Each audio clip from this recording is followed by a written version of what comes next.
Electricity began as a spectacle, a spark in a laboratory, a novelty at a World's Fair. Every kind of entertainment, old and new. It changed the world when it was wired into it, standardized, distributed, embedded into cities and homes. That's how foundational technologies evolve, from experiment to integration. Digital currencies emerged in a wave of experimentation. A decade of flashes, new coins, sudden surges, but sparks don't light a room. It was Bitcoin that established the steady current early.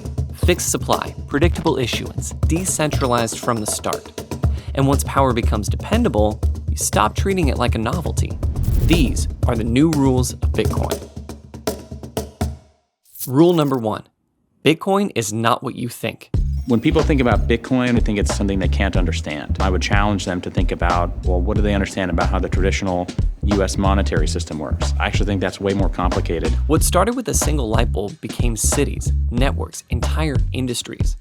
Not because someone was in charge of it, but because the underlying laws never changed. It depends entirely on what you mean by a new idea. Bitcoin is a neutral currency for the internet era. It is an asset that has no issuer, that no government controls. There's no central bank to debase it. There's a hard, verifiable cap of 21 million coins, and it's a decentralized network. There are many things that separate Bitcoin from crypto. It came organically and was released to the world to be rejected or embraced only on its merits, and it's grown to being the #1 cryptocurrency with the largest market cap for a reason. Like electricity, Bitcoin is moving from a novel idea to necessity.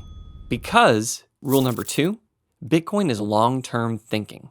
Bitcoin is a savings technology. Hyperinflation is devaluing currencies all around the world. Any new savings technology is going to change how people are habituated to thinking about their future. Every single year, the central bank targets an inflation rate of about 2%. So if you get a 2% raise, you got no raise at all. Bitcoin is a revival of the concepts behind commodity money. Commodity money is useful because of properties it has that people deem valuable. Thinking about Bitcoin for the long term, it's kind of like gold, land, or real estate. When we think about the kinds of things that pass on to our children or grandchildren, we're usually trying to pass on something rare or exclusive. Bitcoin is increasingly showing up in retirement accounts, in trusts, and in estate planning structures. We focus on Bitcoin because we believe it will be the dominant monetary asset in our future. Which brings us to rule number 3.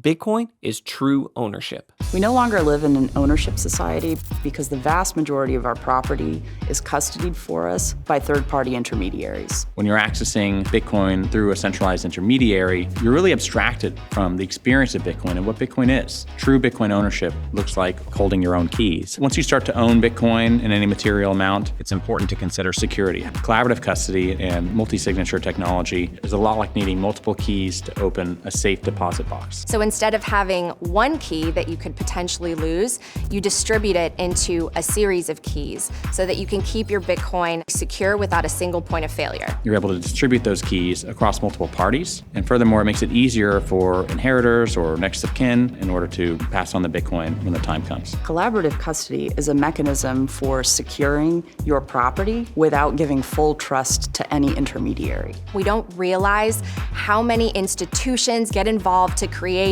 what's ultimately a very complex and opaque system. Bitcoin offers an alternative, an open monetary system available to everyone around the world. It's really how money worked for almost all of history. Bitcoin really returns us to those roots, and that experience is something that we try to preserve at Unchained for our clients and within our model. When something moves from experiment to everyday life, its impact doesn't stay contained. That's what happened with electricity. Now Bitcoin is entering that stage, inside portfolios and real financial lives. It's woven into long-term wealth, and how you structure it doesn't just affect you, it echoes for generations to come.